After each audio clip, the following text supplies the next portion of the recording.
we could just real quick go around the table since I know we have some new faces here. I'm Narissa Wallen. I chair the Triton Regional School Committee. Ronnie, do you want to? I'm Ronnie Ray Parrott, the chair of the Salisbury Board of Selectmen. Cliff Pierce, chairman of the Rowley Board of Selectmen. Larry White, chairman of the Rowley Finance Committee. Paul Jalbert, Rowley Finance Committee. Joe Perry, Board of Selectmen. Peterson Solo, Finance Committee in Rowley. Paul Lees, Triton School Committee. Linda Lukowski, Triton School Committee. Dina Sullivan, Triton School Committee. Tina Zorzis, Triton School Committee. Brian Forget, Superintendent. Michelle Cresta, School Business Administrator. All right, and that's back to me.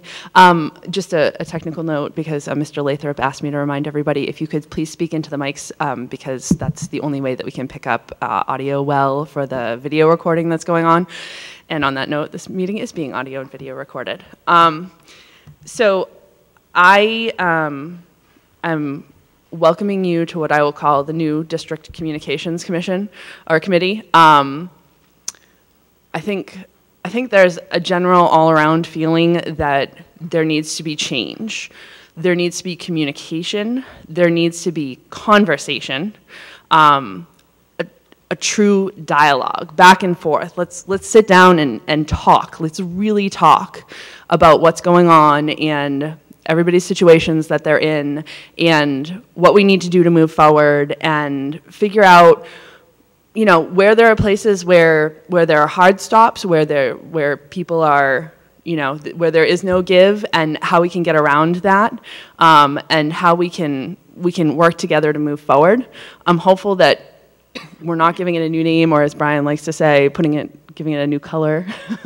But let's bring it back and make it new. So I'm making a commitment to that here today. I'm intending to have a conversation with everyone.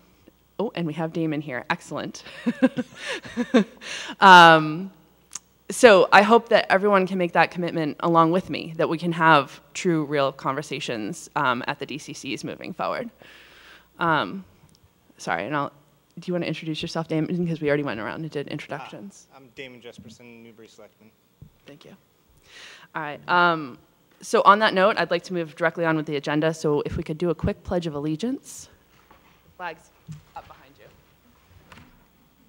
I pledge allegiance to the flag of the United States of America and to the republic for which it stands, one nation, under God, indivisible, with liberty and justice for all. Thank you. And I'll move on to the meeting notes of May 24th, 2018. They are Annex 1 in the packet that you were given.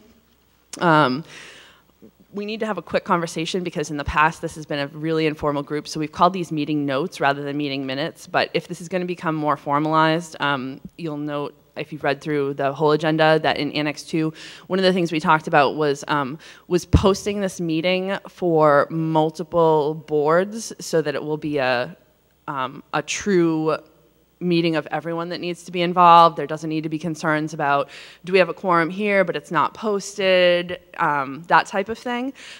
So as it's becoming more formal, do we need to move from notes to having true minutes for these meetings, and doing a minute approval at the actual meetings? I'll open that up. Anybody have? Narissa? Yes. Can Tina? I put my 2 cents in? Yeah. I think that's a great idea, especially if we're going to start, as you said, in Annex 2, rotating the chair or the locations. I think kind of just formalizes what we're doing. Okay. Any other? I second that. Yeah? Okay. All right, so I don't think we're going to do that today since we didn't have it on the agenda, but officially we'll produce some minutes and we're going to talk about that, I believe, how those minutes will be taken as we talk about the idea of rotating locations. Did you have a comment? I did, but I think we'll talk about it later. Okay, all right. So we don't need a formal approval since it's technically meeting notes in the past, and they don't need a formal approval by the process. Item 4, review and discussion, September 13 meeting of chairs and superintendent. So Cliff Pierce from Rowley, Ronnie from Salisbury, J.R. Colby from Newbury, Brian as the superintendent, and I had the opportunity to sit down, thanks to Ronnie who organized it, on September 13th, I think September 13th was the day. It was a long conversation. I think it was a good conversation. It was true conversation. It's what I'm hoping will come out during these meetings, is a true back and forth. Let's talk about, what's on our mind and not just put something out there and kind of let it sit on the table, which I think is in some degree what's happened at these meetings in the past. So let's have those real conversations. If you look at Annex 2, there are a set of ideas that came out of those meetings. I think, nothing's set in stone here. We wanted to bring it back to the larger DCC and have that discussion and say, hey, look, we talked about this. These are some ideas that we came up with to try and kind of reset the tone. Let's kind of go all the way back to foundation, reset how this group is put together so that as we're having discussions going forward, they can really be productive. So I'm going to go through them because I think there's some details that need to be worked out on them, and obviously feedback. If the five of us had the conversation there, and I hope I'm not speaking out of turn for Ronnie and Cliff and JR and Brian, to say that if there was a conversation that was there that worked for the five of us and we thought it was a great idea, but it doesn't work for the rest of the DCC, we need to go back to the drawing board and adapt it to make it work, or move on and find something else that can stand in the place of that. I hope that's a fair assessment. So one of the topics of discussion was kind of this idea of whose house the DCC sits in. So, you have that home base, so to speak, that everybody is the most comfortable in. You may have walked into the building. It's a long walk down to the library. It's a winding walk down to the library. I have rescued people from the hallways in the past as they're trying to find the library. So one of the things we talked about was let's move this around to be in everybody's kind of home, in their house, and actually rotate through the towns as we have these meetings. And as we're doing that, possibly rotate the chairs as well, so that, let's say that it's in Newbury, JR could chair it or his designee. If it's in Salisbury, Ronnie could chair it or her designee. If it's in Rowley, Cliff could chair it or his designee. So I'll open up that general idea for feedback first. And here's where we have the conversation. Well, I think you'll get more attendance from residents, I think, if it's in the town halls, except for Newbury's, which is not a nice town hall anymore. But I think it will encourage a few more residents to show up. I mean, there's always a couple, but I think you get more, because, like I said, nobody wants to go back to high school. Yeah. So that's just my thoughts on it. All right. Anybody else? Larry? My comment is probably it's a very good idea to rotate the location, but to have the consistency of the meeting, I think the chairmanship shouldn't be rotated. Because the thought that was there, we'll say Cliff might have had a tremendous idea and he wants feedback, but then the next meeting that thread is lost because someone else is chairing it. And I will just amend that with one of the things that we did for this agenda was we actually all reviewed it. So I started to put together a framework for it, and then we all went through it and kind of added, subtracted, whatever we needed to do as we went. So I definitely see your point, but we also have some ideas, I think, around that as to how to kind of alleviate that concern and really get all the ideas out there, because that's what we want to do. Is it shouldn't be just about me putting together an agenda or, whatnot. It should be really all five technically interested parties sitting down and coming up with something that works for all of us. I think this came out of our conversation with that, and at least I can speak for myself, that sometimes if it's here, it feels like this is more of a school committee run committee and we're just guests and visitors. So I think rotating it allows us all to kind of feel as one, as we keep saying that's what we're supposed to be.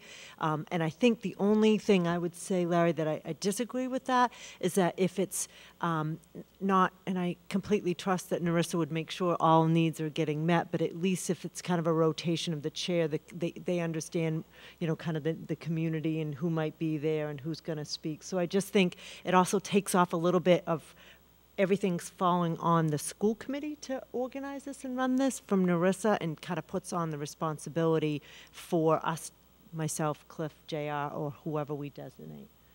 So I understand your point. I'm not totally bedded with it has to be us rotating, but that was the thought behind it. I don't really. Sorry, Cliff, could you use your mic? I'm Yeah. sorry.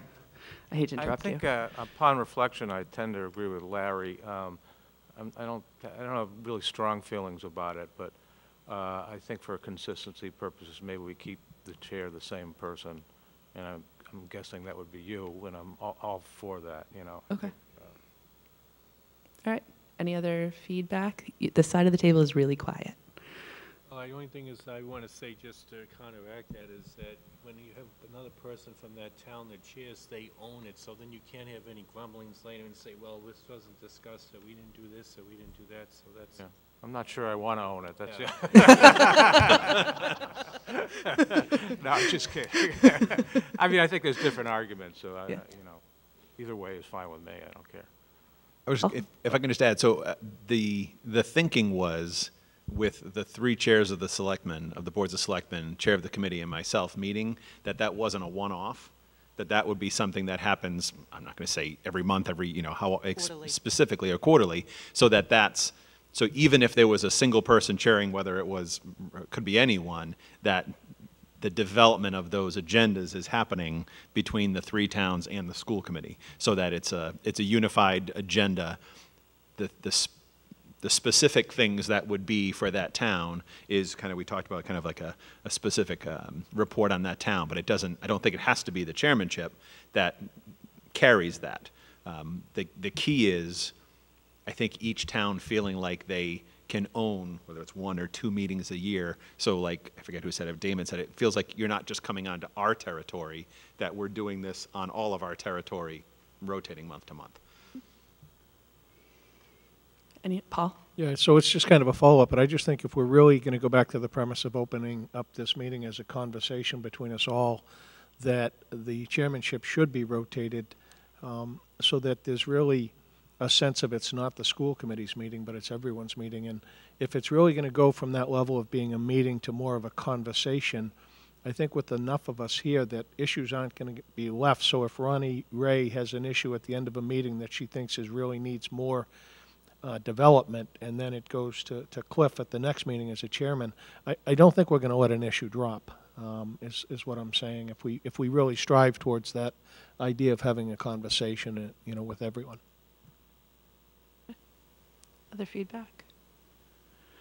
So we've clearly got a couple of different ideas on the table. So let me just ask first, does everyone agree that we should rotate the meetings? Is there any, no? Okay, I'm not seeing any objection to that. So can I just pause there? Are there any,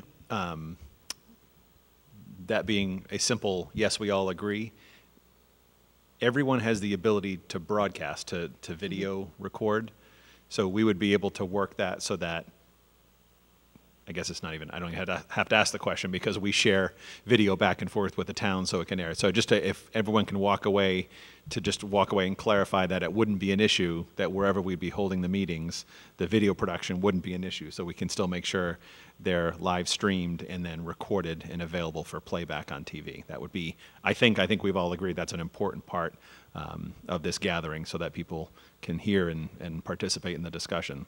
Not participate, but hear the discussion if they're not able to be here. For Raleigh, that would mean that we would have to have the meeting upstairs, and it wouldn't be a live feed. So it would not be, okay. It would be recorded. Okay. And that's, I mean, we stream live to the internet from here, and I don't know if that would work, if that can happen in Raleigh. I also know there was the issue of no heat. degrees in the wintertime, which I think is great because 50 Short is the meeting. perfect temperature. So you guys don't do January and February? I think you do we do November and we just dress warm. Just my suggestion. Okay. Damon? Newbury streams live all the time. We have a pretty good IT group, so not a problem for us. And I know Salisbury has their own van, right? So they're. Van. And I was going to say, Salisbury can help any of us. They can just roll up with the van, so. So I'm thinking May on the beach and. Ooh, yes. They did a live broadcast did on they? the Saw beach that, this yeah. summer, Yeah. so. Excellent. Returning to the idea of rotating the chair, two different ideas on the table. I don't want to make this official vote, but I mean, are there strong feelings in either direction that anybody wants to? Larry? I don't have any strong feelings about not rotating the chairmanship. Okay. Just an idea. Okay. Dina? Narissa, I again think that if we're going to rotate locations, rotating the chairs makes sense. And as far as if we're going to go to official minutes, then that should be a means of making sure that nothing is dropped. Like Paul said, with enough of us here, we're going to ensure that's not going to happen anyway, but we will always have the minutes to fall back on as well for continuity of ideas from one meeting to the next. Okay. And I should say, as long as it's amenable to everybody, I am willing to put in the work on this. So if it does end up rotating chairs, I'm still willing to kind of start the process that we went through this time, put together a base agenda based on what's happened in the past, making sure we have the minutes, all that type of thing. Although the minutes are going to be something else that we'll have to talk about because Sandy does our minutes here. I don't know how that would work when we're actually having meetings in the individual towns. Do you all have people who do minutes or no?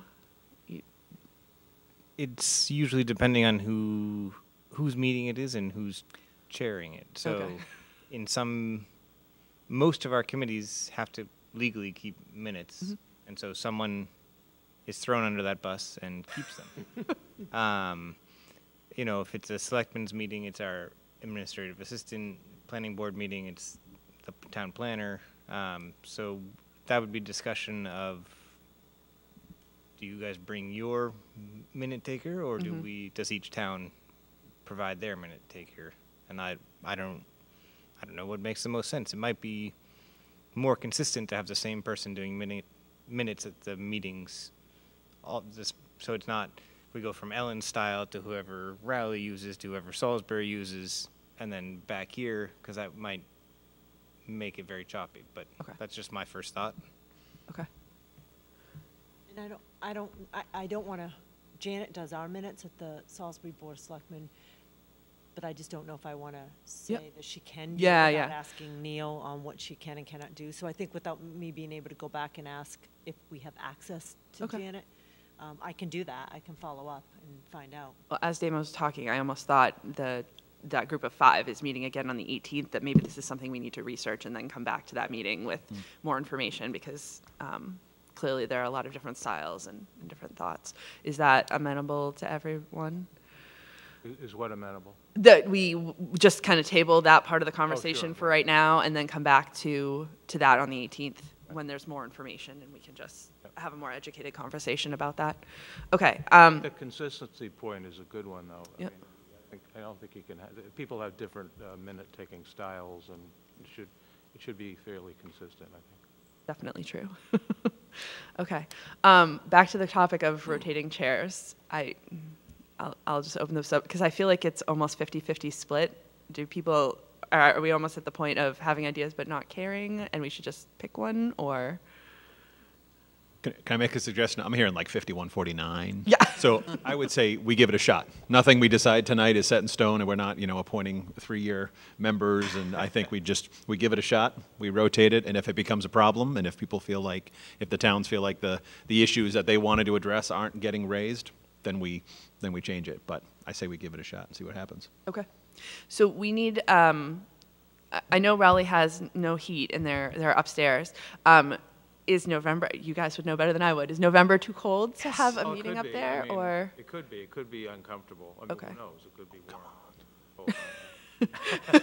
I mean, you know. What's cold? I mean, 50 degrees. If Is so it if- safer to wait until? Huh? We'd be better off in November than we would. Yeah, well, that's true. That's true. Yeah. Well, I mean, could we hold it in the library? Is that not a possibility? We could, Yeah, but that would be a recorded, not a live stream? same as upstairs. Right. Yeah. So it's either the selectman's office or the Pine Grove All-Purpose Room are the only two, the new All-Purpose Room, are the only two that do live, right? Right. So with neither of those, so it would be either way. So we could find somewhere. Right. So if we say Rowley hosts, and then if we need to move it, and if they have a mobile crew, usually pretty good, can take it anywhere. Okay. I know sometimes the library room books up. Do we want to put you guys somewhere farther down the road now that you know that you have heat so that you can reserve that? Okay. So Newbury or Salisbury, who wants to host the next DCC meeting? It's November 15th. I have the dates right there. I don't foresee having to go through all these dates right now, but I want to at least get November's set up so that we know who's hosting it. Yeah, Salisbury can, November Okay. 15th. And we'll either be, so I just have to make sure there's no other meeting in the town hall. Okay. If not, we have our beautiful new library that we have that meeting room too. So we have two options. So I'll just follow up and I'll email you Okay. tomorrow to let you know. Yep, and then I can get a clarification out to the entire list on that. Okay. Excuse me, Narissa? Yes. Can I make Sorry. a suggestion? Yeah. If the 5 of you are going to be meeting fairly soon, I think you said? October 18th. The 18th. Okay, so is that something that you all could discuss and kind of decide on who's going to be doing all of these meetings so we will know in advance? Absolutely. Just to kind of plan our own Yeah. schedules? Yeah, that was my hope, was that we would kind of have that conversation separately and just divvy up this list, but we definitely need one for the next DCC meeting. Any other ideas, comments, questions on that item before we move on? Okay. Let me just say, whoever hosts Valentine's Day, I can have to celebrate a little bit. I don't know. Whoever wants to take that. It can be warm hearts, cold hands in the Rowley the candy upstairs. Candy. That's true. All right. School committee members and town officials give a short State of the Town District presentation at each other's meetings a few times of the year. This was something that was brought up as a topic in our conversation by Ronnie. Their town departments actually cycle through their selectmen's meetings and give just a real quick 10 minutes. Is it 10 minutes? Yeah, not even. I mean, Okay. it all depends. I mean, if we have some long-winded people that come and speak a very long time. I know Linda's come before and spoken to us, and Linda's not long-winded. I was gonna say, you're making it sound I know, like that's shocking to everyone. But so when she comes, it's usually like just 5 minutes or so. So, but we do rotate through every board that the selectmen appoint and every department head. So we kind of have a rotation. Okay. I know one of the concerns that was brought up during our school committee goals workshop, I think Deb actually brought it up and she wasn't able to be here tonight, is the time of the year and making sure it's an opportune time in order to be able to do that, because obviously there's certain times of the year that are kind of key to be able to relay information. And how do we, so I don't know, we had talked in our goals workshop about, is there just an open agenda item so that, you know, it could be taken in a given month or not, or is it discussed? Is it almost an open date, or do we set specific dates? How does that work? But it feels like there's times where, you know, information comes up that you kind of got this swell, I guess, enough, a bulk, in order to be able, that's the time where it really feels like it's opportune to be able to make those statements. And I will say this goes both ways too. It was what we had discussed in our previous meeting, was that, you know, somebody from Salisbury can come and give the 10 minutes on, you know, this is the state of the town at the school committee meeting. You know, somebody from Rowley can come and give this in separate meetings at the school committee meeting, as well as sending a school committee member out to do this is the state of Triton at selectmen's meetings. So I'll open that up for comments, because I don't have any ready answers, honestly, so I'm hoping somebody else does. So the way that I visioned it anyway was it being, I mean, it would make sense like a February, March, right around kind of the financial time, just to have someone come, and there's a specific agenda item that is for during that time. The times that Linda has come before has been comments by visitors, right, Linda? Is that when you?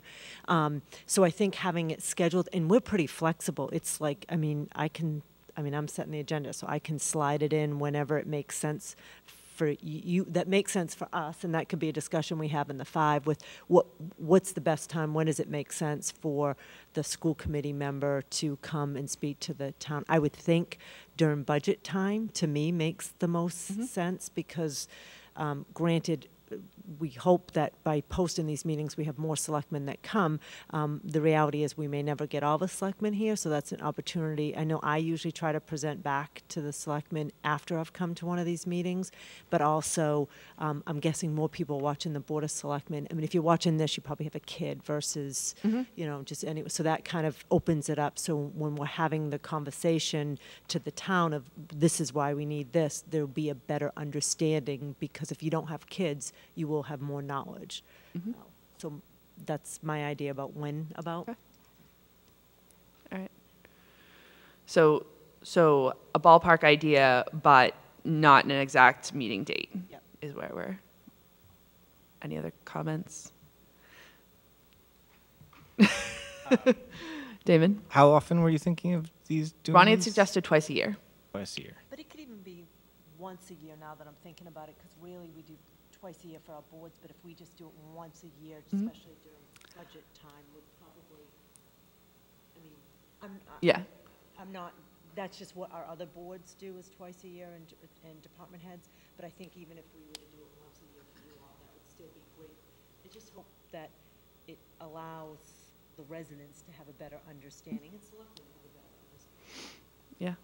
I would say the end of the year is also a really good time for school committee. We deal with a lot of awards and accolades. I mean, it's graduation, and it's, you know, our students going on to additional career or college, and they're getting honored through scholarships and things like that as well, which I think would be a good thing to be able to share out. And, you know, I mean, the kids here from Raleigh, Newbury, and Salisbury do amazing things.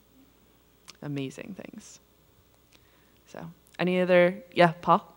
So I just have a concern. So if I was tasked to go to one of the selectmen's meetings Yes. during budget season, I would like to have either Michelle or Brian as a sidekick. Because I am a part-time employee of the district. Very part-time. I'm assuming that would be amenable. Absolutely, yeah. And you had said that when Absolutely, yeah.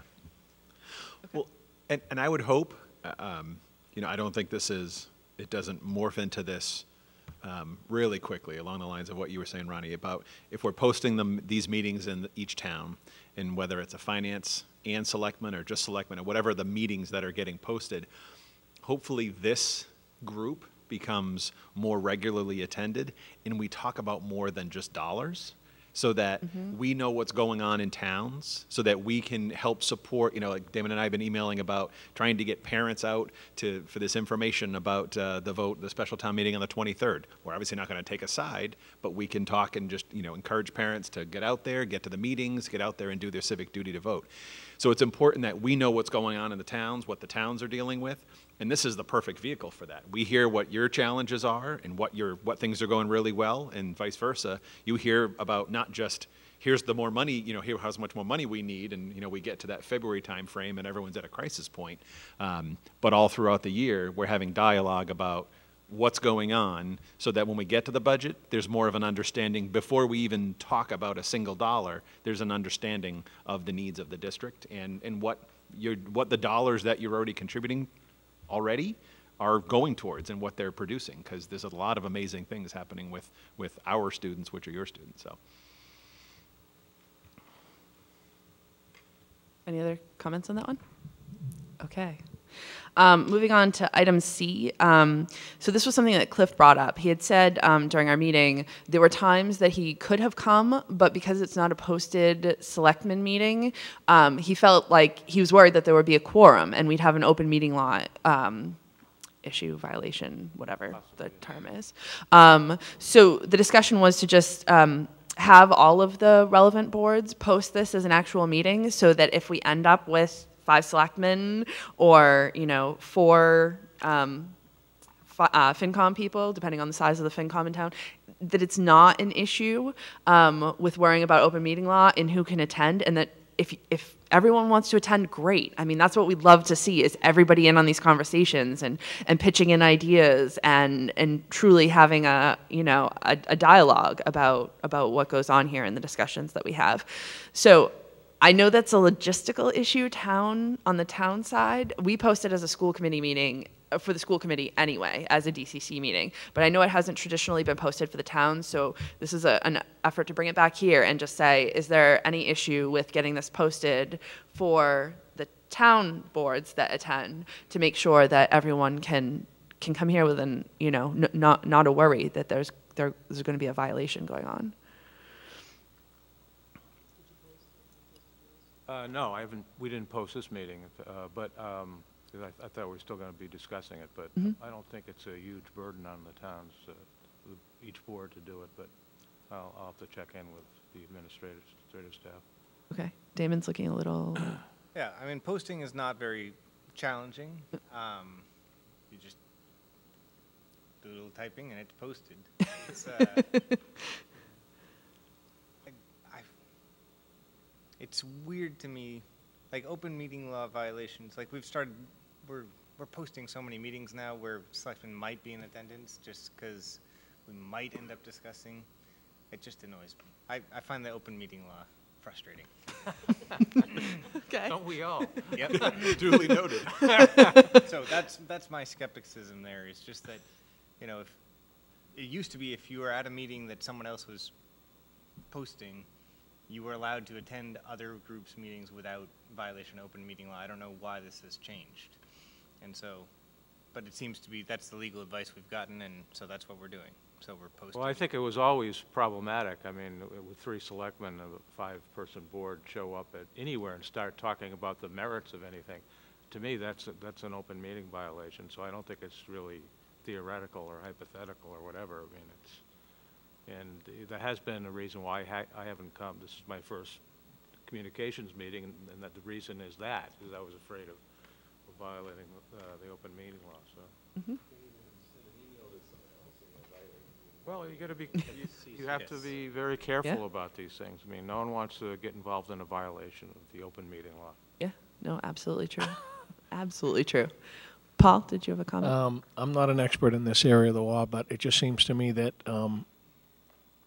if we make it known to the 3 communities that the district DCC group of people are school committee, elected school committee, finance, selectmen from all 3 towns, I don't know why you can't just post a DCC meeting in each town with the recognition that all of these members are invited, and on any given night, all the finance people from Salisbury could show up.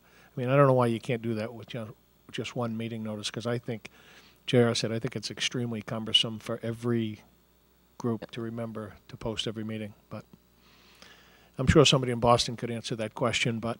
I'll take that as a takeaway to do a little research to see if that's something where, my guess is, as long as it very clearly articulates everyone who could be part of that board, then I agree with you. I mean, it's the posting. And then also, I then wonder if it is a selectmen's meeting posted, but that meeting never really happens because 2 of 5 show up. Do you have to produce minutes? And so I think that could, that raises other questions. So I'll take that and do a little digging and research. Yeah, as long as it's posted in all 3 towns. Yeah, right. So it'd be the single agenda. It's everyone posts it. Which That'd is be interesting, because I posted this meeting and I'm the only one who showed up. So, So is it really happening, Ronnie? I am not in quorum violation. That's right. There you go. Not even close. All right. Any other comments on that one before we move on? All right. So Brian's going to, is that, you think by the 18th, you try to get an answer? By the 18th of this month? Yeah. Yeah, probably by tomorrow, probably. Okay. Yes. Excellent. Definitely by the 18th. All right. So as long as we can come back to this then. Yes.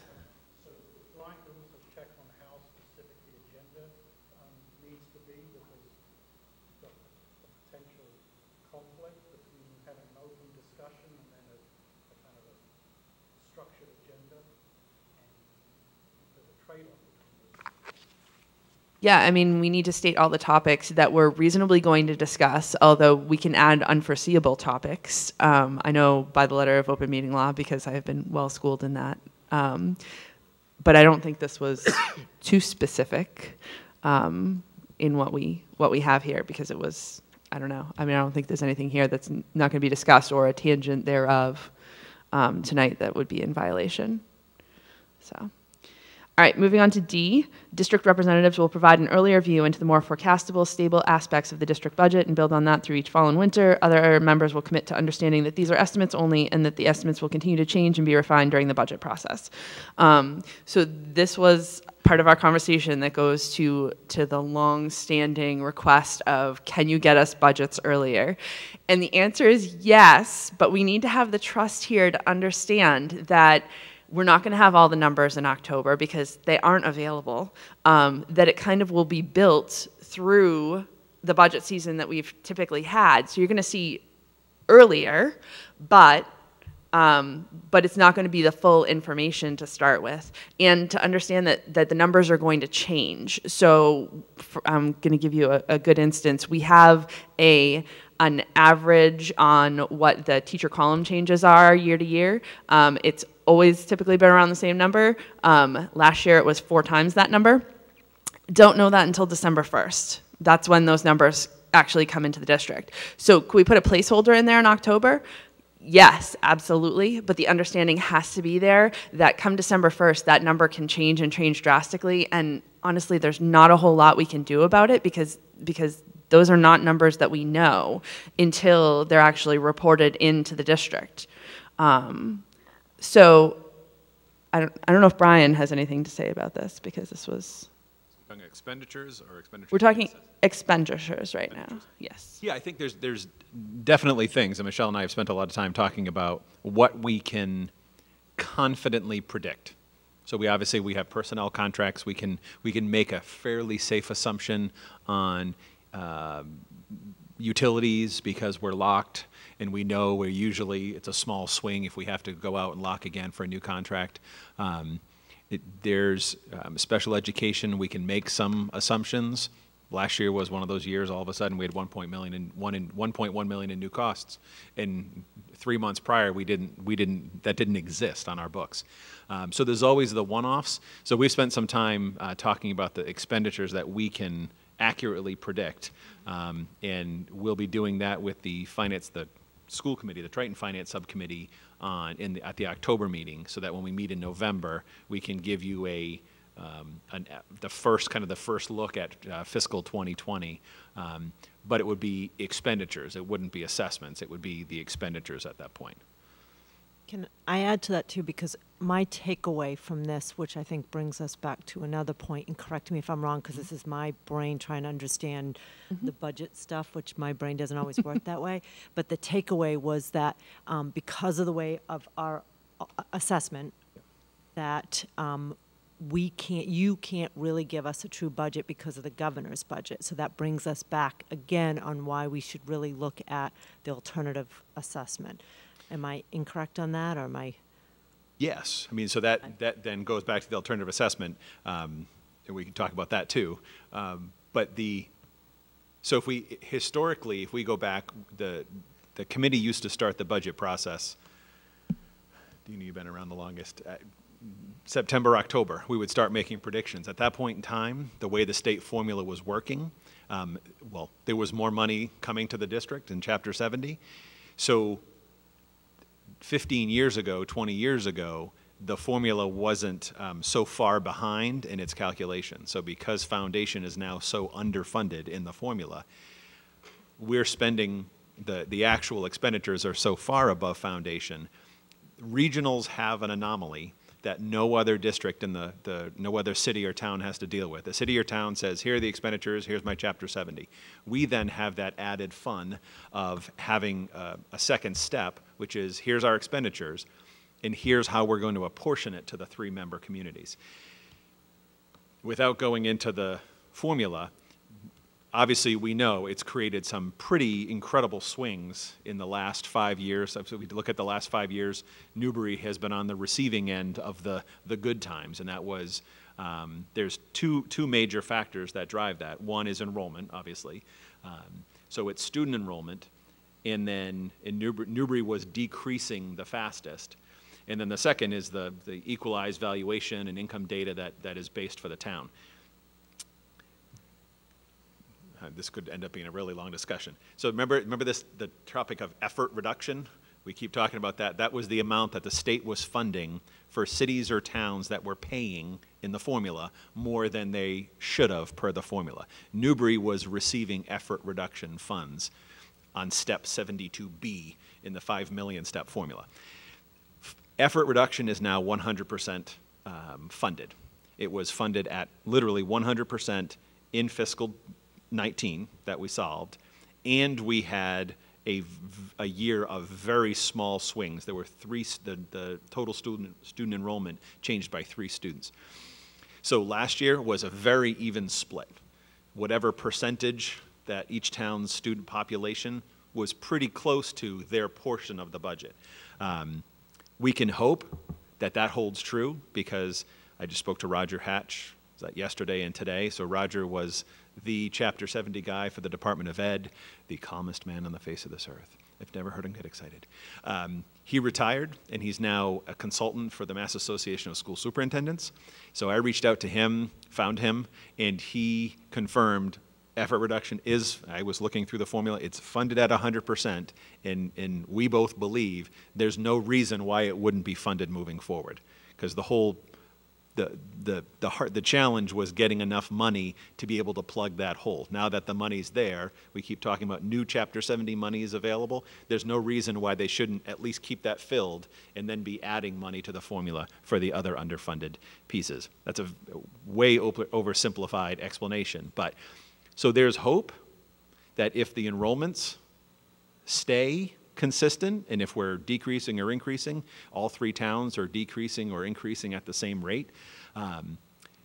But those are the pieces we can't, there's literally no way for me to give you an accurate representation. So we could say our total expenditure increase, so in October for the Finance Committee, and then in November with this group, with the full school committee first, we'll be able to say, here's our known costs. It's whatever the number is, 2.3 increase, 2.1, 2.5. This is the increase in expenditures. But Michelle, unless you have a crystal ball, there's no way for us to know what those assessments will do. I'm hopeful again that we have another year like last year, but the October, all of these counts, all of this funding is based on the October 1 SIMS count. So obviously we just passed October 1, so that's the snapshot. We have a snapshot of our student data. Now in the process of making sure any students that live in our 3 towns but may not be attending Triton, Choice, Charter, all of those kiddos end up on the roster for your foundation enrollment. So all of that information is being gathered. We obviously don't know about. There's lots of students who may attend another district we don't even know. They just reside in the towns. So all of that data is being collected, and we won't know those where you get the choice roster like the December on either side of the holiday. So it's that same time frame. Then that data is what feeds the governor's first budget on the third Wednesday in January, and that's the first time we see that breakdown of what each town's minimum local contribution is, and then we can extrapolate out the second piece. But the bulk of 85% of the assessment is born on that number, that minimum local number, and we could make some predictions, but that's really hard when we say, yep, total expenditure increase is 2.17, and we think it's going to be roughly, so you can assume, you're north or south of 2.5, and then an enrollment swing that we didn't know because it's kids that reside in a town but aren't in our schools. All of a sudden, Rowley's down. Let's go with a fun alternative. Rowley's down 5% and Newbury's up 10%. And those are the pieces. Until we know that data in January, there's literally no way for us to predict that accurately. So that's the challenge. I think it's important to separate those 2 discussions about what are the district's expenditures and our actual increase in spending, and then the separate discussion is the assessment. If we talk strictly our expenditures and expenditure increases, if we look back over a decade, there's not a whole lot to fight about because the increases have been, on average, below inflation. But when you factor in the assessments And the fact that the state isn't giving us much, $74,000 in new Chapter 70 for this year, and then the swings that we get with the state formula, that's where we get this Rowley up 8%, Newbury down 3%, and that's where those disparities come from. So, Brian, could you use last year's numbers just as a way of making the assessments, or giving the town some idea of what the assessments might look like? I mean, that's what we've done. So 15, 20 years ago, we started doing this in September and October, and the numbers stayed fairly consistent.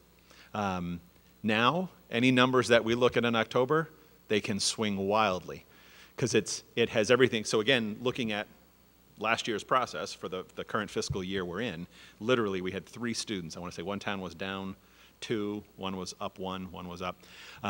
So it was very minimal and very even. But if you look at the year prior and you tried to look at, fiscal 18 and 19, zero correlation between those 2 years as far as trying to get a trend in what would happen.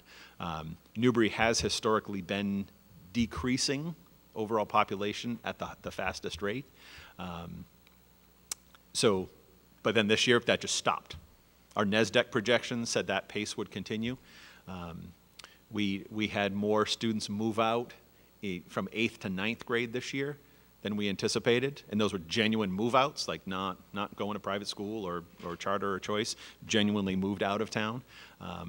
Had higher enrollment, was at Newbury and at Pine Grove than we'd anticipate. So there's literally, I could absolutely give you a number, but I would have zero confidence in it, and that's what's happened over the past years is we put these numbers out, and we keep saying, we joke and say this needs to be as unbudgety as possible, make it not look anything budget related, because obviously you look at those numbers, the finance committees, warrant advisory committees take those numbers and say, okay, we can start doing our own work. We have to start figuring out how we're going to do this. And then it changes, I get it, but there's nothing we can do to change. So then to change the assessment, so then all we're left to do is we might have an increase, and again, setting last year aside as an anomaly for the increase, we have a 2.5% increase, but that 7% increase for Rowley is unbearable. So to get Rowley down, we're actually only increasing by 0.63%.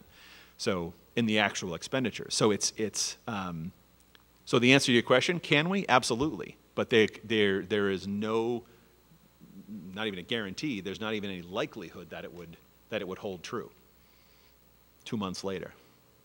And I don't know if it would be helpful, but I went back to 2007 and charted the percent increases, even though it's not really a one-to-one, the percent increases of the school expenditures, Rowley, Newbury, and Salisbury's assessment increases or decreases, like all on the same chart. And it is, I can send it to you. It's all over the place, year to year.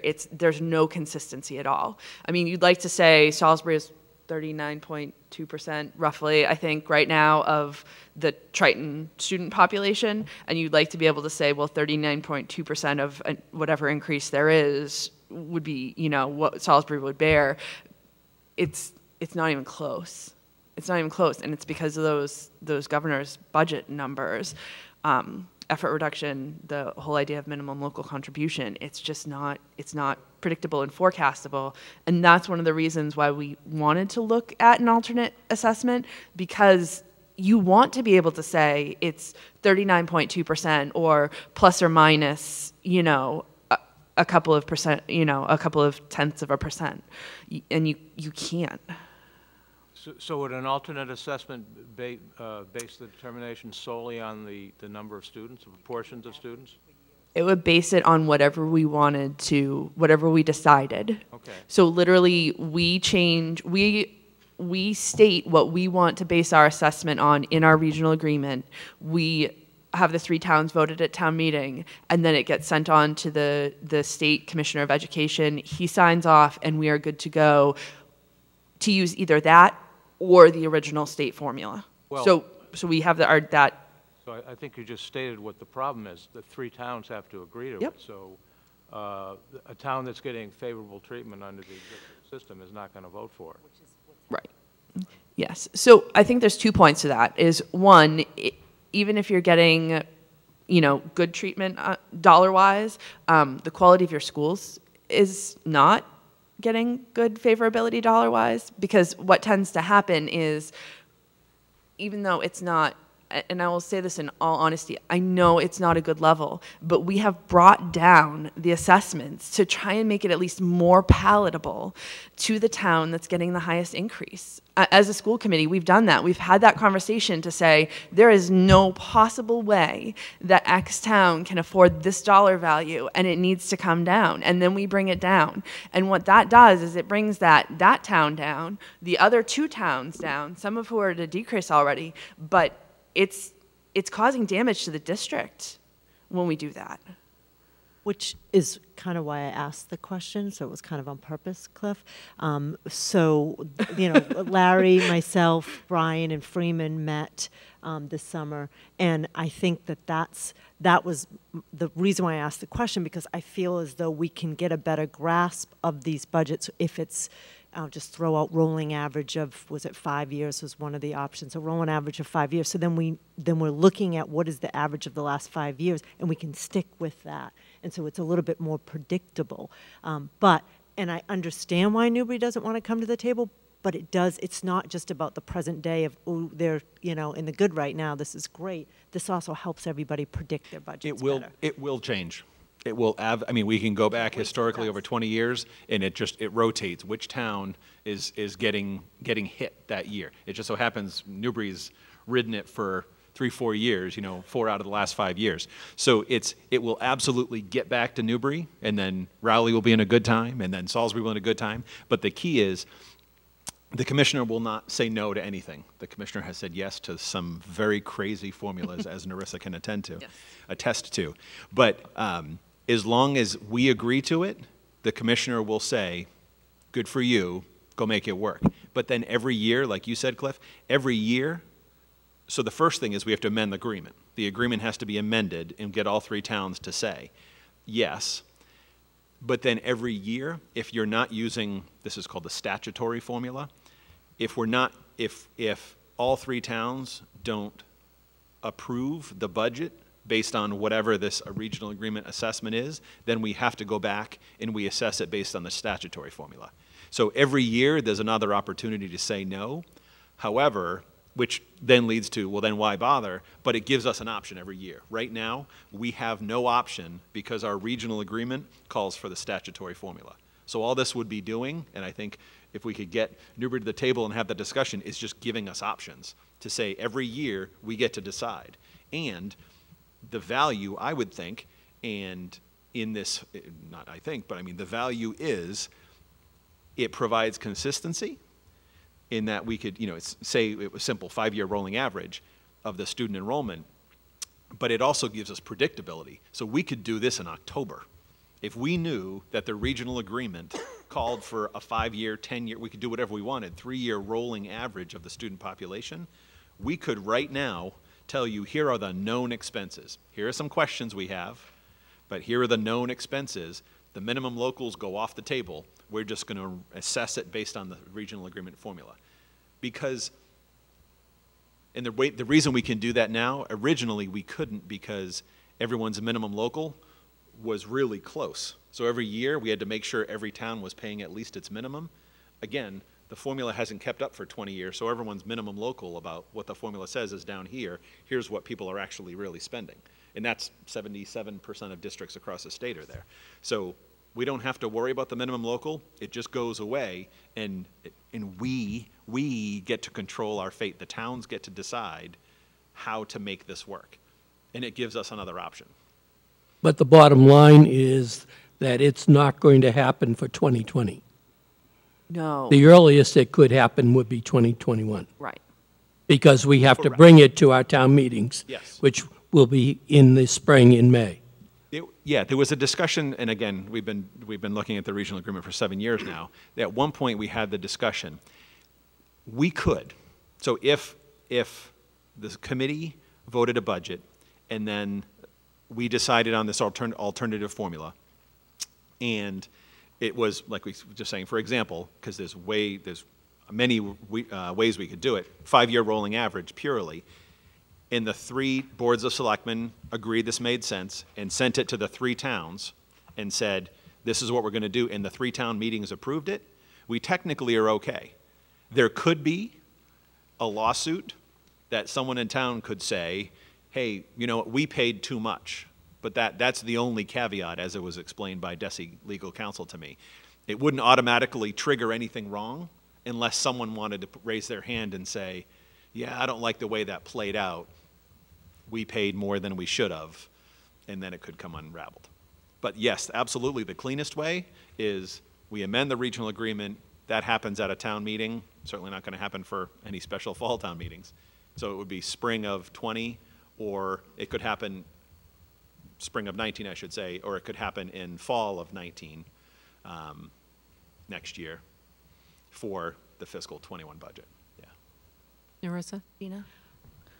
I would just like to add that even if the idea of an alternative assessment is not appealing, just going through the exercise for the boards of selectmen and the finance committees to look at the changes that have gone over historically in our district would be, in my view, a very worthwhile endeavor to do, because it would give everybody a greater understanding of why we can't give predictability. And like Brian had alluded to before, in the past we have come up with a series of different budgets that we would keep amending time and time again, which only added to confusion. It didn't make anything clear. It was an awful way to do it, but we tried to do it that way to give the towns as much information as we could, as much accurate information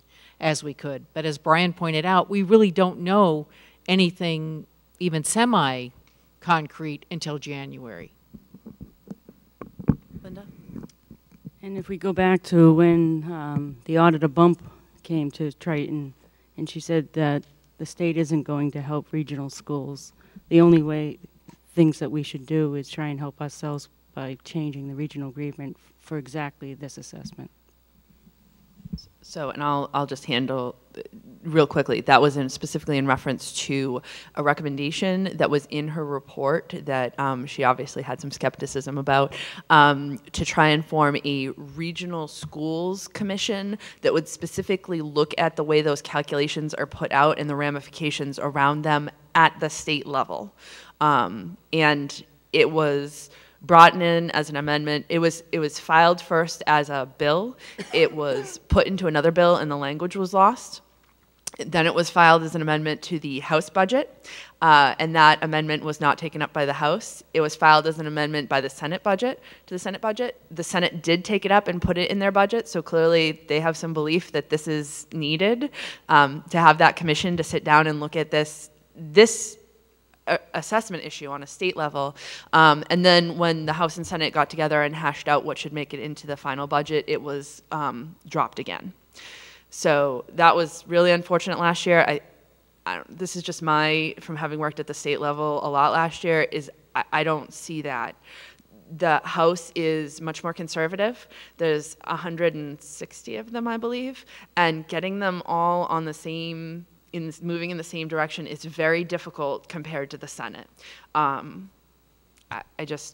don't know. I'd agree with her that I don't think we're getting help from the state level in figuring this particular issue out on how assessments work. Rob and Peter to pay Paul, and who and these other representatives are going to say, well, we're going to pay, you're going to have less now in Boston, whatever, and we're going to give more to the, it's not going to happen. Yeah. No, I agree. The senators kind of get it. A lot of them have a higher percentage of them have regional districts, but I mean, the House is, I think we have 53 House representatives that have regional districts in their district. So the rest of them aren't, there's no skin in the game. Paul? I see us going down the same rabbit hole that we've been going down. I think it's incumbent upon all 3 towns at the same time you come up with a preliminary budget, and all 3 towns come up with their preliminary budgets so that we can see what we're playing with. how much of a disparity, if any, there is. You know, maybe Rowley is going to get the 20 Starbucks on each street corner that we want, and we'll have a little increase in taxes. But right now, it's all one way, and it's all, you know, hey, Triton, you know, what is your budget going to be? And then we go back and huddle up and say, we can't afford it. Well, we need to be upfront with all the towns to see what each town can afford.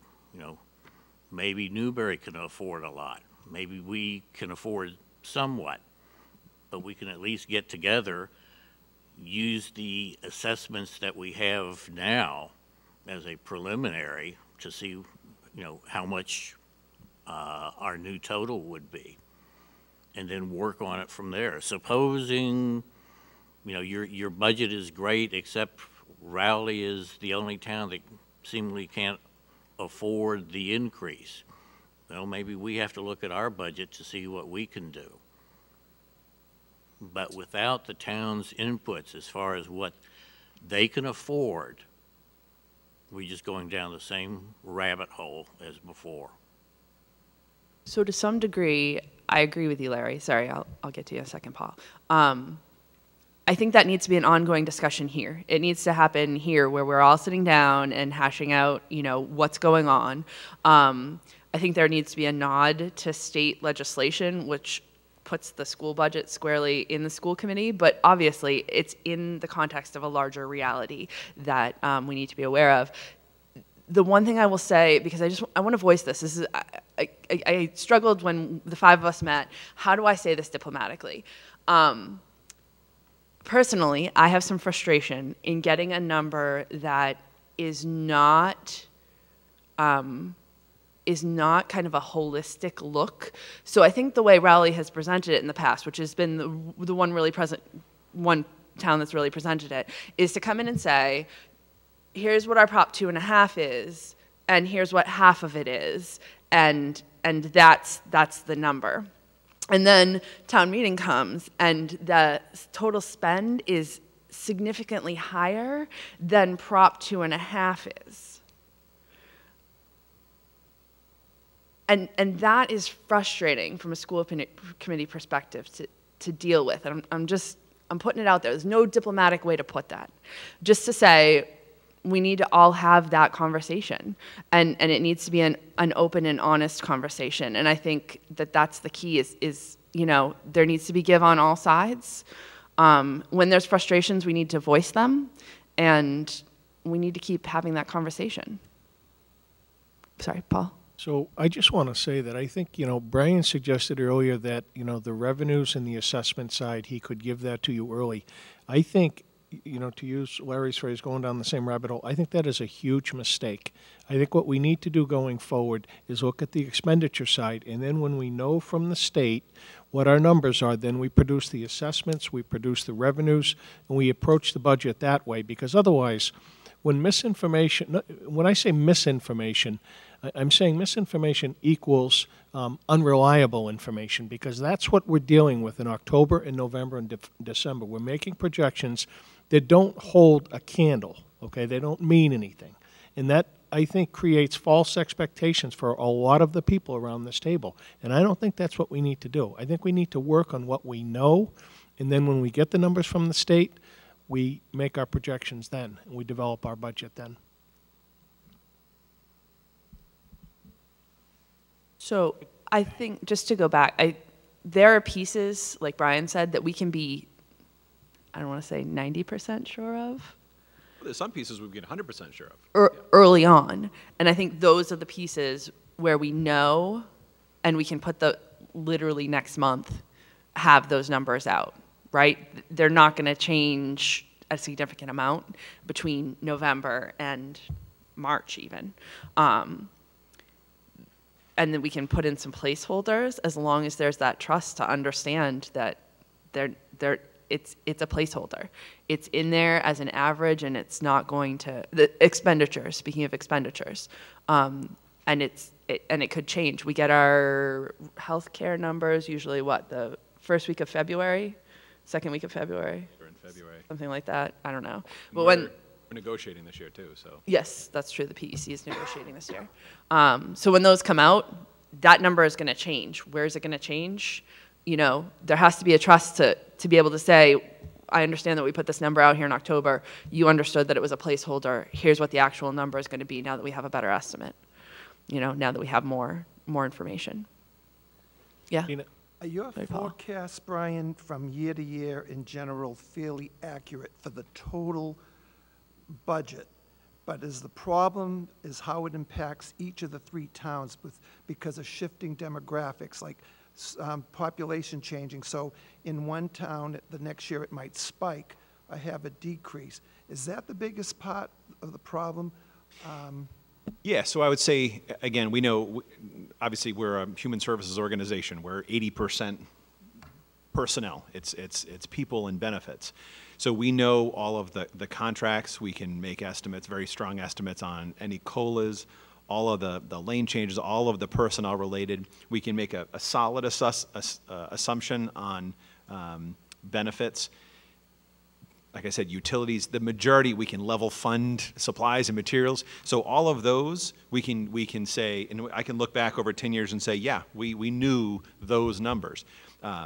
Special education is something that when we have a student, have had a student who literally moves over the border this year, and all of a sudden, that student with very appropriately needs services and is getting the services that student needs, and the ticket is $119,000, all of a sudden we just get an invoice. So it's not, hey, we want to talk about this. All of a sudden, the address now says Raleigh, Newbury, or Salisbury, so Michelle gets the bill. There's no discussion. It's not you have to. It's just, it's yours. So those are the things that we can't control. That is not, I will say specifically, that is not a regional issue. That is a statewide issue that every city and town district is dealing with. Transportation is relatively known.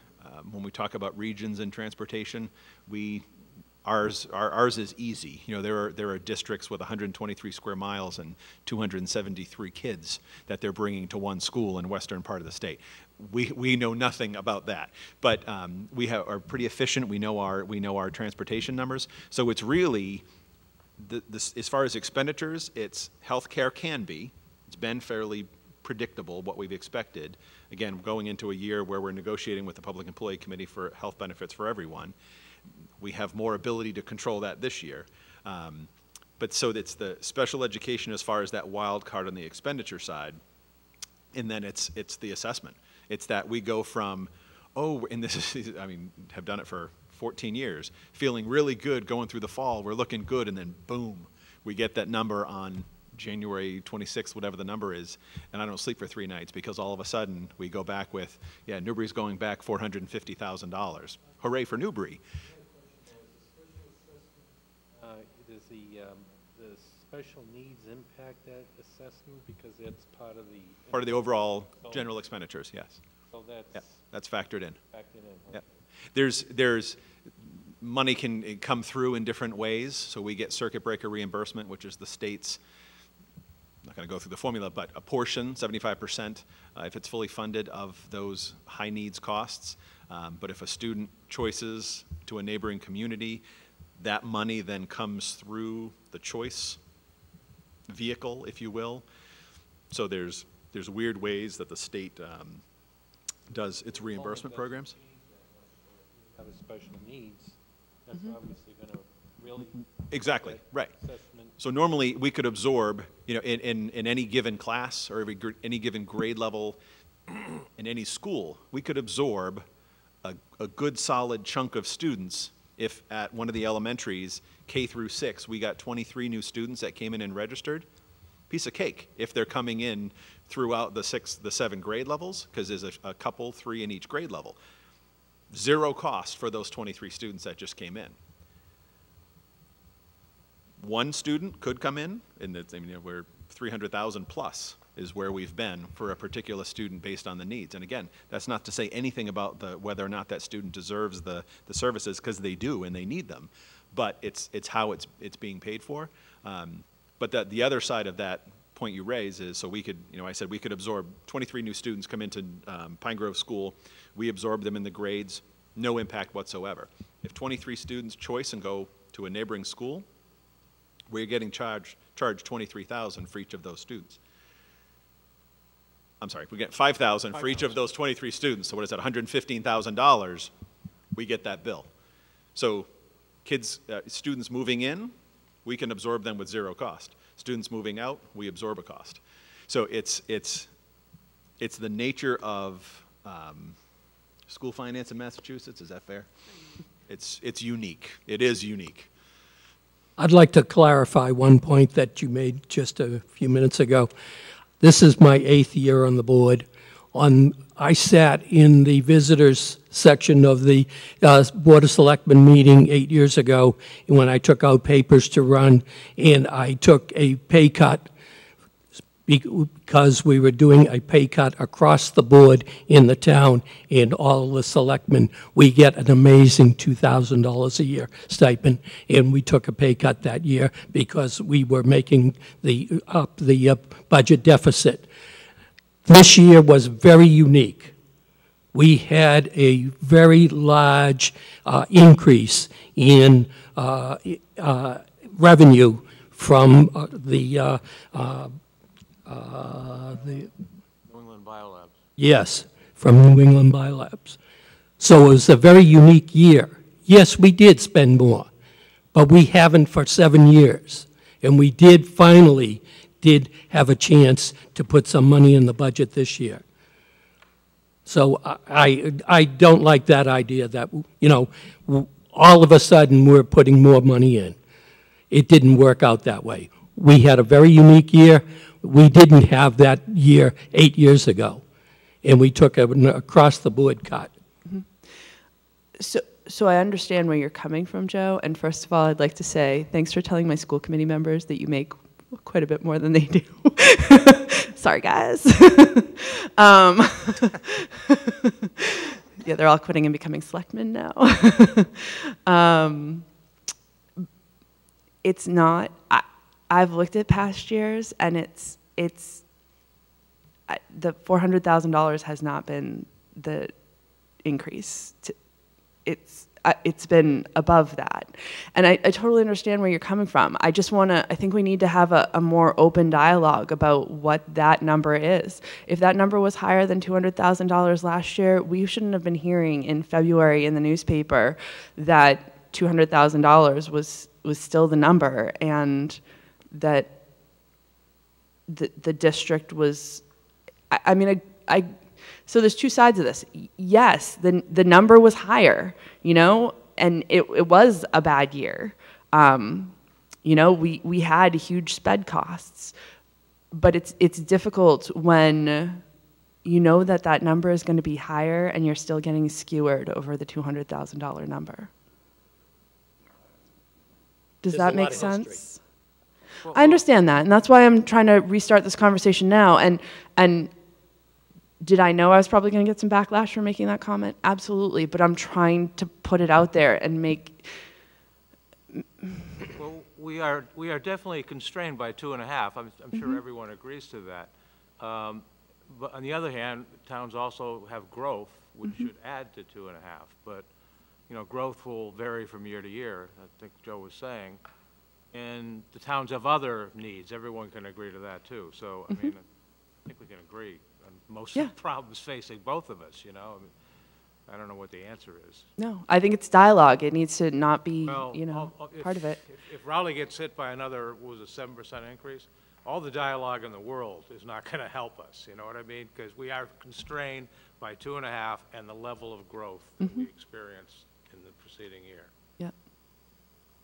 I understand, It's but not going to be 7%, I just feel like we need to keep, sorry. Yeah, no, I'm saying all the dialogue, and this is great. We're communicating, and we're thinking about ways to improve our communication. But when push comes to shove, if we get hit by another very high assessment increase, another high increase, I mean, all the communication in the world can't help you.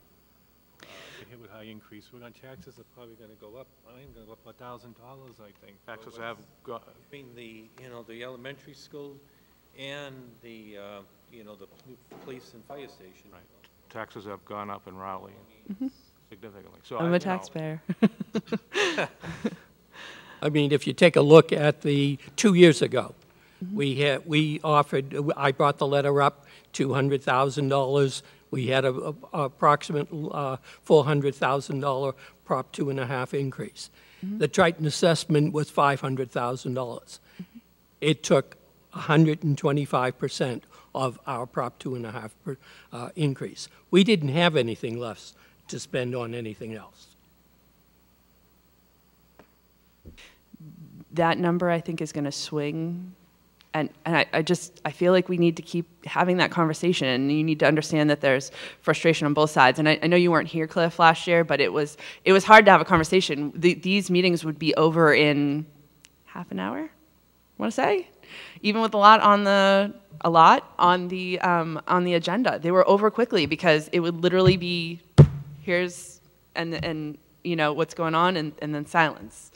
And that's on all of us, but I don't know. I'm putting it out there and saying I'm going to change that. I'm going to talk this year. If nobody's talking back at me, I don't know what to say to that. But let's have the conversations. Let's hash this stuff out while it's going on, rather than after the fact and in the newspapers and at meetings where not everyone is present. And let's have that discussion here. Let's talk about it here. Narissa? Yes. Sorry, Paul. Can I just add in? So, Cliff, what's really important here is we're all public servants, okay? We're all donating our time, far beyond the return that we get. And I think what's really important is we've got to talk, and we've got to keep the dialogue open, because we can't just say, if you get a big number, then, we're not going to be able to deal with it, and all the dialogue in the world doesn't help. And the reason why I don't accept that is because we need to understand where the numbers come from, what it's all about. This is not just about, we're in the school committee, we're trying to further the education in the district, but it's not just about numbers.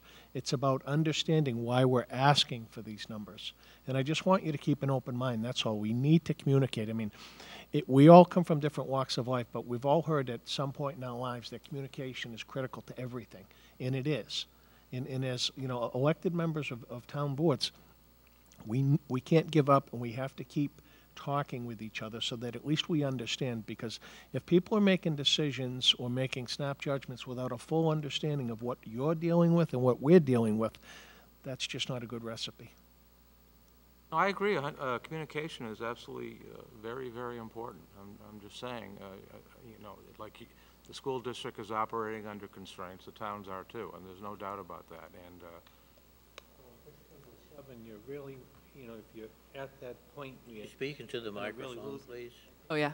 Sorry, Peter. you have to, I think, be honest about everything. Everything has to be above board, and that would mean, like, how much money that the Triton is anticipating they're going to have in their, reserve, cash reserves, and how much is the town's going to have, because you could be saying, well, I don't have this and that, and then, and a lot of this, I think a lot of the stuff that happened with the Triton School, there was big things that were really not that controlled,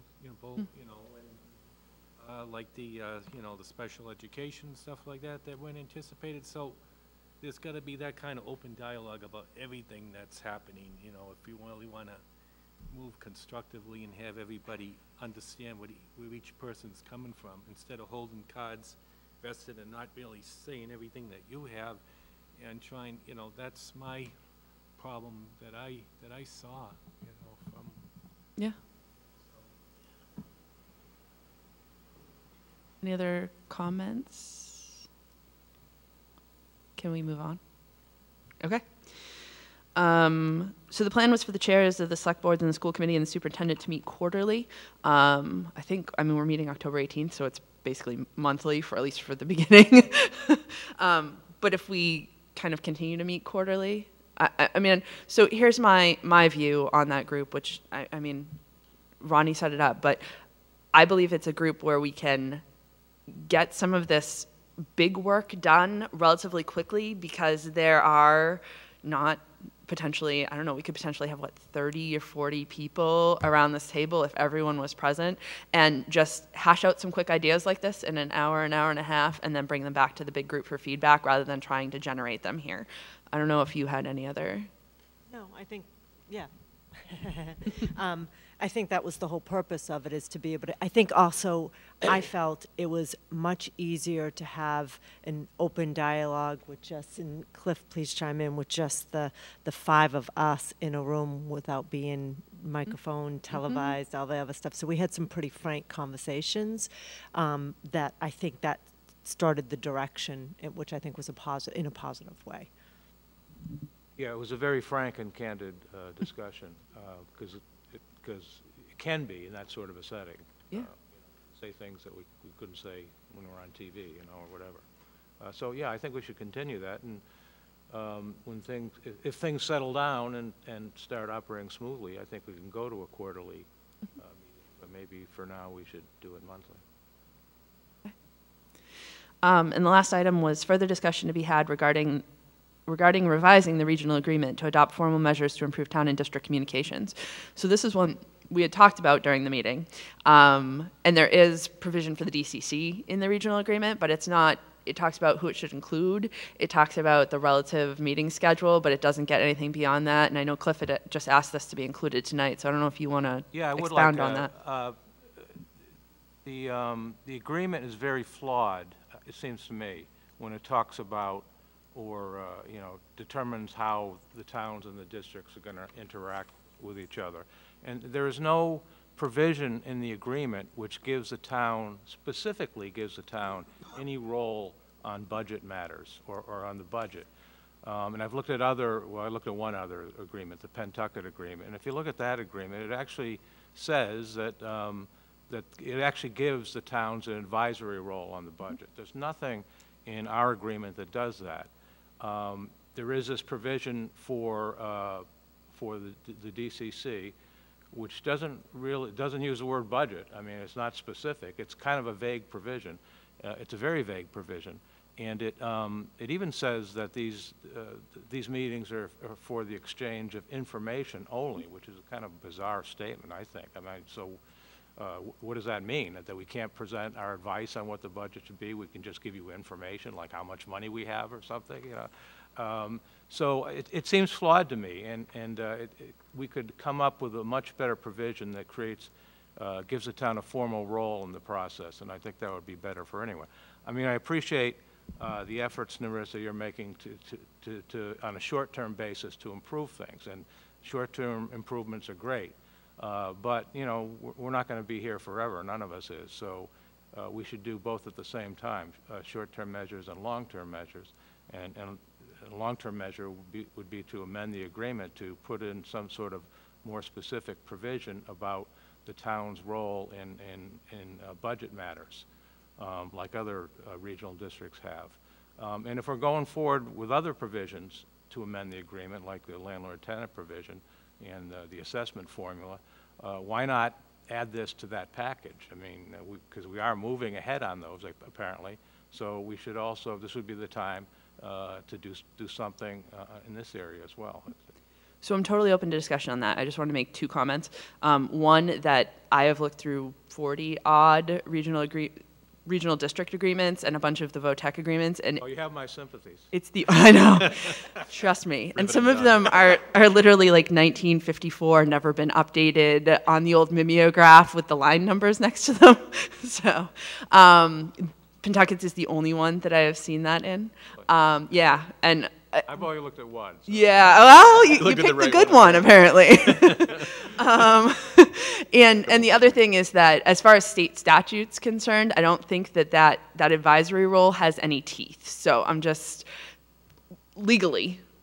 Well, no, it's only an advisory role, and the school district can reject it. I mean, it's not a binding determination. That's not what I'm saying at all. But I think if there was a formal process in there for the towns to get involved, then I think that would be helpful. Maybe not necessarily as long as you're chair of the committee, but in the future, I think we need to formalize this, give ourselves to know how the process is supposed to work.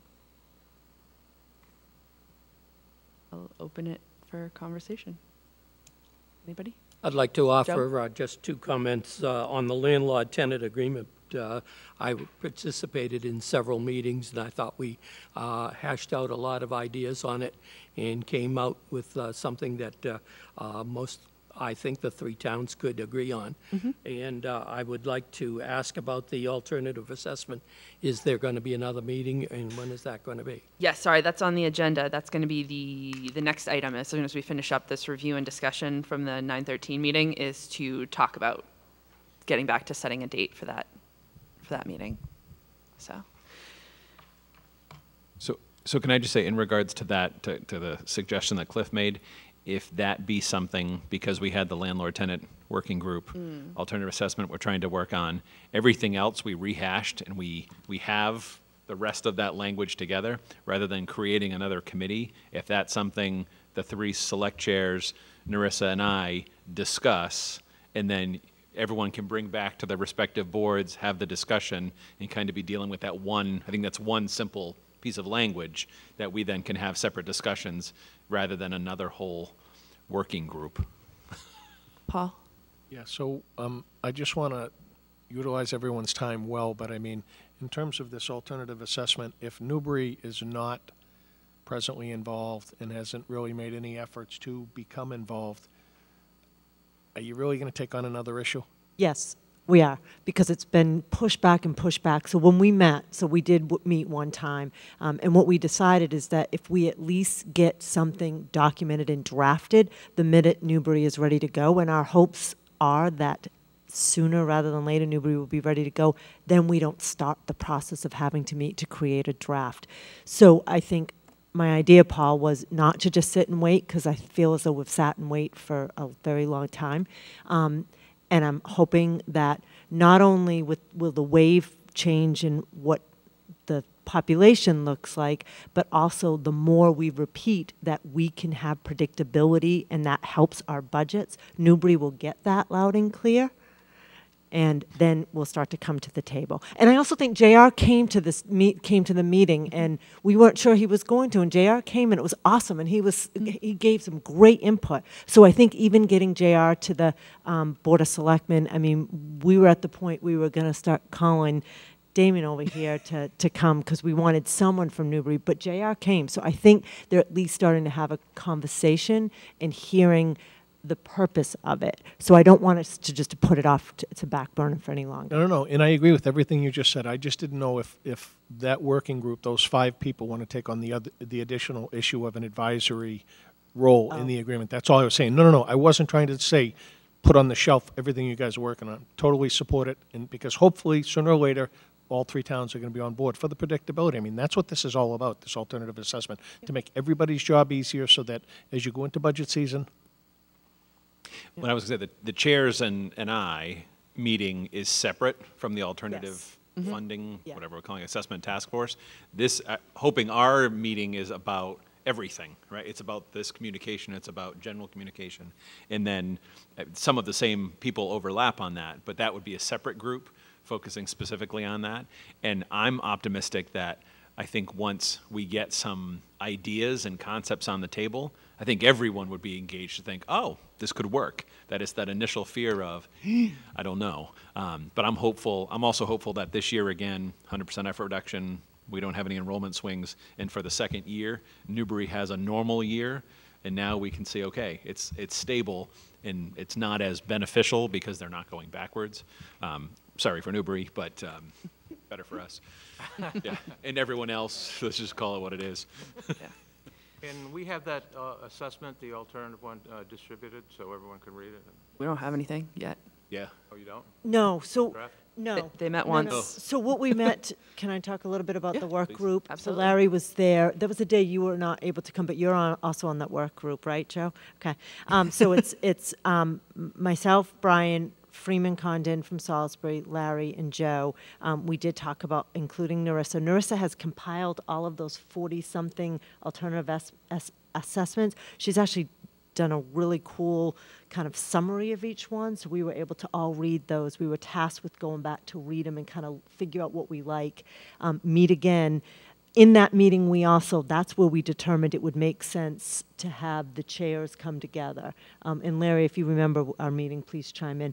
And we wanted the chairs to meet and then come up with another date for the alternative assessment work group to meet. So we haven't even started looking at it. Anything really, what we just looked at is Narissa's hours of diligent reading, and God knows, I hope she had many bottles of wine when she was watching them. But that's all we've done at this point. It's going to take a while. That's why I'm saying don't put it off, because it's cumbersome reading all those. I can't believe Narissa read them all. Wasn't there a draft of something at one time? I thought I saw. That was the landlord. So there was a Landlord draft of tenant the agreement. landlord tenant. So we've been doing this for years. So there's all kinds of thinking, that's been documented, scenarios, but there's no coherent piece of work right now that would be worthy of forwarding that you would be able to make any sense of. I mean, literally, the sky is the limit. I mean, that's the most important piece here. There are no rules. We could say Newbury's going to pay the whole thing every year, and if all 3 towns agreed to it. Sorry, I just want to offer that. Sure, we jump right on that. Get everybody to agree to build them a new police Yeah. Yeah, exactly. Yes, we're so good at doing spending in my town. To speak to Cliff's desire for the advisory board on the budget, that seems a little redundant. If it has no teeth, communication is communication, whether it's advice or criticism. That's what communication is. That seems redundant. I mean, district communication almost seems like this group can become redundant if you guys are just meeting with the chairs all the time. They can become the district communication at that point. But I don't know if that's too small a group, and it's against the regional agreement anyway. But, I don't, repeating things, and, I love going over the budget a lot, but going over the Triton budget extra times doesn't thrill me. So I don't see the need for that. I understand what you're saying, but I don't think it's practicable. Well, I don't know if we need a separate board to do this, or a new board. I mean, or a new committee. Phrase that a little, clarify some of what the purpose of it is, and to actually get involved in the budget process, or to make recommendations on the budgets. I mean, I don't, so.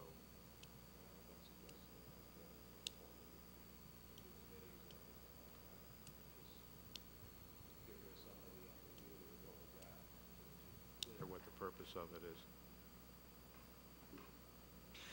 So what I'm hearing, if it's okay with everyone, is that we take F and send it back to the group of 5 that's meeting on the 18th, and then the alternative assessment calculation group, because I think to Ronnie's point and to Joe's point earlier, we've been at this, I thought 3 years, because the full regional agreement review was undertaken by our finance subcommittee my first year, which was 3 years ago, but Brian believes it was closer to 7 years ago that those conversations were started. Dina's nodding over there. We have to get to a point at some point where we can put a lot of this in, and if it's not prepared, all ready to go together, I think at some point we're going to be saying, well, either we have to do landlord tenant and a lot of the other little language touch-ups and things like that we had discussed 2 years ago, and leave alternative assessment behind for now and come at it again because it's simply not there, or we have to have it ready and we have to be able to have that discussion and say, it gets included right now or it doesn't get included right now. But if it's not even ready, we can't even have that discussion at that point when we're ready to bring a regional agreement revision in front of town meetings. So. I know, again, this is my 8th year, and I know Dina was frustrated several years in trying to get the regional agreement reviewed, and some changes made, and was frustrated year after year. So I know it's been going on for at least that amount of time. Yep. Okay. Alternative assessment calculation working group, do you want to set a date today? Sure. I can speak for Freeman because I'll just tell him he has. By the way, I agree with everything that you said, Ronnie. I remember perfectly everything. Yeah, it was back in June 28th, I'm sure. I had to print it out because I knew I wouldn't remember, so. Joe, Joe and Larry, what's a good time for you all? I'm back in town every day around 3:30ish, so any day at 3:30 or later. But we have our selectmen meetings on Mondays. So do we, yeah. And I have Pine Grove meetings on Fridays. And Thursdays. And Thursdays. And my housing authority is on Fridays. How about Tuesday, October 30th? How does that look? Fine Brian? with me. You guys can dress up. That'll be awesome. Yeah, Halloween costumes. Are we doing a dress up? Oh, wait a minute. Actually, I can't tell Freeman he needs to be. He'll be in Hawaii visiting his son, so that he won't be here. But we could still meet without Freeman. We'll and go then, meet him. Yeah, we can go to Hawaii. But we could still meet him, and then Freeman can meet at our next meeting because we can set another one. So how about we do October 30th at, is 4 o'clock okay? Yes. That Larry? sounds good. Okay. Okay. Where? Salisbury? I think Brian's, the conference room that we met, Larry, the last time, is that, so here at Triton? Upstairs. Yeah, right in the central office. Is that okay that we use that one?